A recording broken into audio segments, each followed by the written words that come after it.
So, real quickly, what am I not going to talk about today? A whole lot of things. I'm only going to talk about a few. What I'm not going to talk about today is I'm not going to talk about events.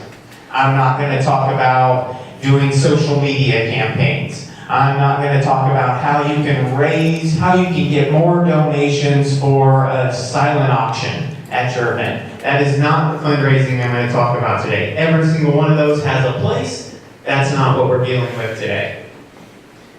What we are going to talk about is 8 ways to go back to your club quickly and start to engage your members more with more giving. Step 1, know your story. And I love some of the presentations already today where you're starting to see that storytelling come out. What I'll say is one of the things you see a lot is when people talk about sharing their story, they jump right to the ways they're going to share it. We're going to put it on social media. We're going to have TV commercials, things like that. Rotary is doing a nice job, from what I've seen, and just today, of packaging those stories and putting it together to share. It's extremely important. Now, the clubs all around have to continue to do that as well in their own local communities. So here's a quick, simple take-home that you can do. Find 3 stories. And this is what I want you to do. I want you to answer these questions in your club. What problem are we addressing? Why is it critically important that we address it? Why is it important that this Rotary Club, your Rotary Club, is addressing this problem? Who benefits when we help? Who's benefiting from it? How are their lives improved? Answer these questions in the form of a story.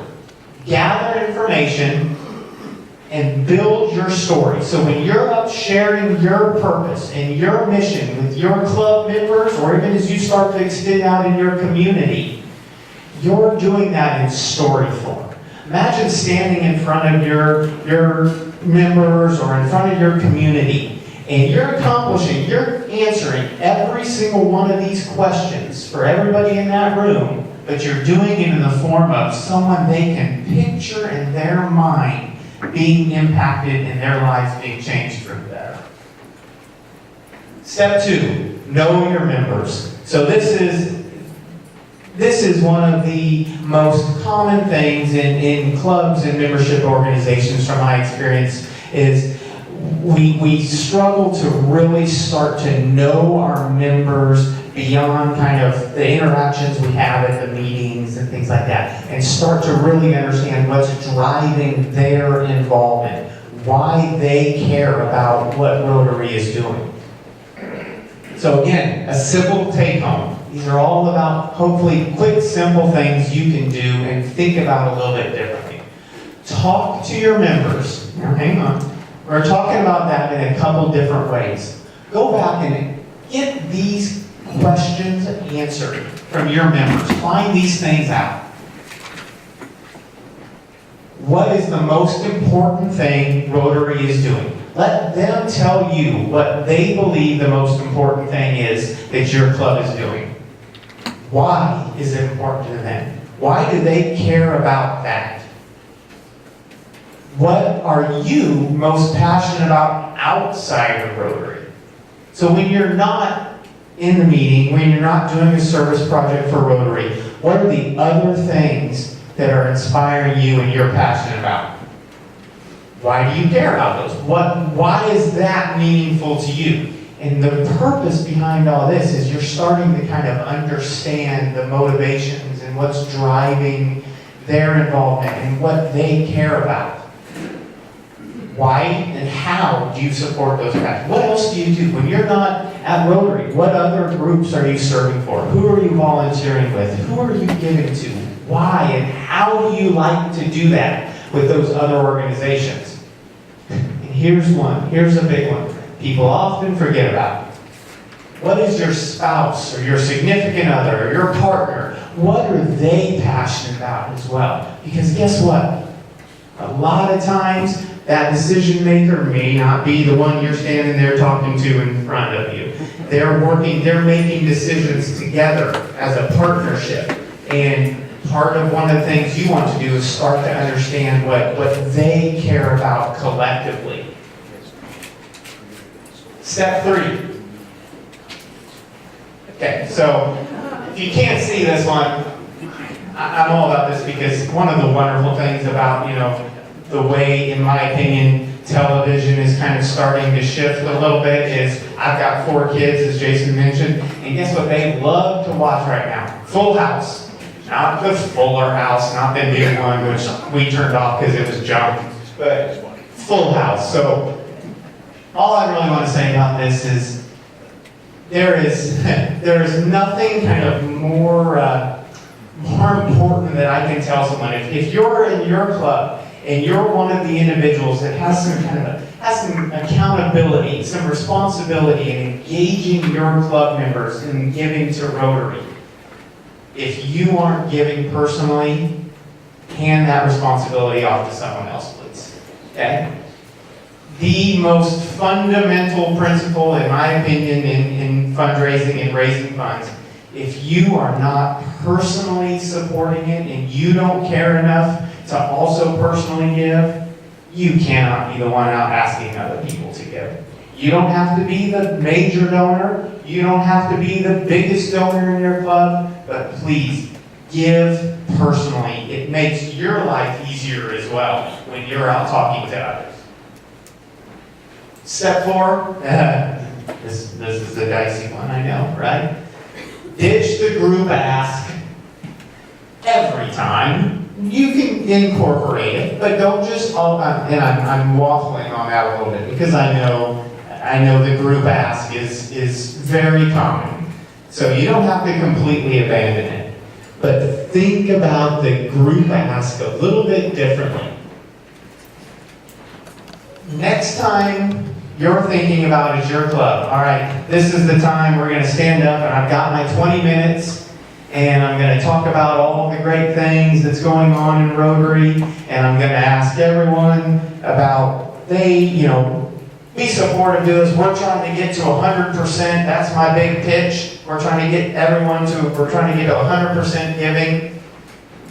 One time, go back to your club and decide instead, I'm going to talk to 5 people individually, personally. I'm going to sit down with 5 people and I'm going to ask them to make a gift to Rotary. Do that a little bit more often versus just the group ask. Everyone responds differently. And this is one of the biggest issues I've seen, one of the biggest challenges I've seen. When you do a big group ask, so you're just kind of asking this blanket group, everyone please give, we would love you to. You've got 50 people in that room, 49 of them respond to things in a different manner. So you may ask 50 people in your club in a big group setting to give, and let's say 5 of them decide to go ahead and make a gift. That doesn't mean the other 45 aren't interested in supporting and aren't willing to and aren't capable of giving. It's just that's not how they like to be asked. So think about that a little bit differently. Challenge the next time you're going to do that group ask. Think about asking some individuals on their own. Step 5, have a plan. This is one of the things I like to share with a lot of people. Everyone in this room in some capacity either is or has been probably a successful professional. And you went into business meetings and you had a plan in your mind. You knew what you were trying to accomplish. You knew what the goal was. And it's amazing how often we see that when they kind of then start to put on that kind of volunteer fundraiser hat, they kind of forget all those things that they had to have in place and they knew they needed in place before they would go in and meet with someone in their kind of professional world. Take the same approach. Have a plan. Be prepared. Know who you're going to talk to. Know what they care about. Know why you think it's a good time to be talking there in front of them. Do your homework. Never surprise them. You should never, ever ask someone to make a contribution that doesn't know you're going to ask them to. Don't surprise them. Know that that's why you're there. That's the conversation you're wanting to have with them. Don't surprise them with it. Practice, rehearse. It's amazing. Many of you have probably been on the other side. Maybe not the one asking for funds, but being asked for funds.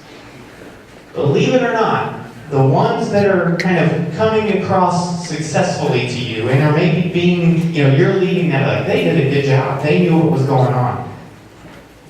They probably knew in their mind how they thought that conversation was going to flow. I'm going to ask them about this. And then that's going to lead to them talking about this. And then I'm going to be able to mention, oh, hey, Rotary's doing that right now. And then I'm going to be able to mention what the new initiative is that we're trying to start, or why their gift is important. Have a plan in your mind and kind of rehearse that. So you know, when they say this, I'm going to be prepared to say that. Listen, that's the biggest one.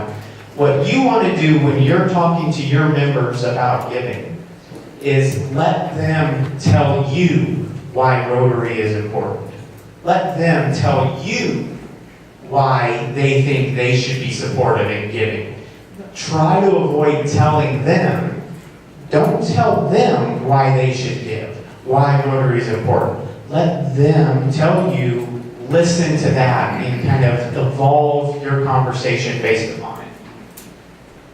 Step 6, stop apologizing. This is a big one. Go back, if you're involved with the group ask in your club, if you're meeting with individual members and asking for funds, one of the biggest things you can go back to Monday and stop doing is stop apologizing. I love, this is one of my favorite quotes from a professional fundraiser. Be unfailingly positive, politely aggressive, and contagiously enthusiastic. That's one of the reasons why I love fundraising is how often do you get to, as your job, your motto every day should be this. It's a pretty good thing. You get to bring the good news. Focus on phrases like, we invite you, join me, join us, let's do this together. Avoid negative or apologetic language. You hear it all the time. It kind of makes us feel comfortable sometimes when we get to preface things and we say things like, look, Bob, I know a lot of people ask you for money, but I'm going to do it too. Don't do that. Stop saying, look, we're doing really great things with Rotary, and your support is important. We really want our members to start giving more. You wouldn't want to give, would you? we feel a little bit better saying that. We feel like, it's like, well, if we're setting ourselves up for the no, then, we feel better. It's not our fault if they say no. But move away from that. Move away from apologizing for giving someone an opportunity to feel really good about supporting something they care about. Be proud of it. Be excited that you're introducing to them to an opportunity where at the end of that day, they're going to feel really good that they supported something meaningful. Step 7, ask them and then just be quiet. Just don't be afraid of the awkward silence. If I had more time in this presentation, this is where I stand here for 5 minutes and just see how long people, no, I don't do that, but pop quiz. What is the number one reason people say they don't give to something? Not asked. Nobody ever asked them. Translate that into a meeting with someone. You're sitting there talking to an individual about making a contribution. Do you know how many times, even in those situations, the person never actually gets asked? You set up a meeting, you're taking someone out to coffee, you're taking them out to lunch, you're going and having a drink after work, and they know you're there to ask them to consider increasing their gift or giving more to Rotary. And you know how often they just never get asked? They know that's why you're there. Do it. Don't be afraid. Step 8, follow up. Another quick pop quiz, just something to think about. Data says something about how many conversations, how many interactions it takes before someone actually makes a charitable contribution. Does anybody know how much that is? 7, absolutely. It takes 7 interactions on average before someone decides to make a contribution. That very first time you sit down and talk to them about making a gift or making an increased gift, that might be interaction number 1 in their mind. So you've still got work to do. So follow up. It does not matter what their answer is. If they decide it's not the right time, notice how I didn't say they said no. What they're saying to you is this isn't the right time. There really isn't ever a no. It's just not right now. Follow up with them. Reach out. Don't write that member off as someone that's never going to give. They're never going to increase. They're going to do their $100 a year every time, but they're never going to do more. Continue to follow up with them. Talk to them more. Find out more ways about why they're passionate about what's going on with Rotary, and continue to engage them. So that was quick. 8 steps that hopefully can help you guys as you go back into your clubs and you start engaging your members, which I'm pretty sure is the E and T, correct? So there you go. Quick questions, thoughts, pushback. Thank you very much.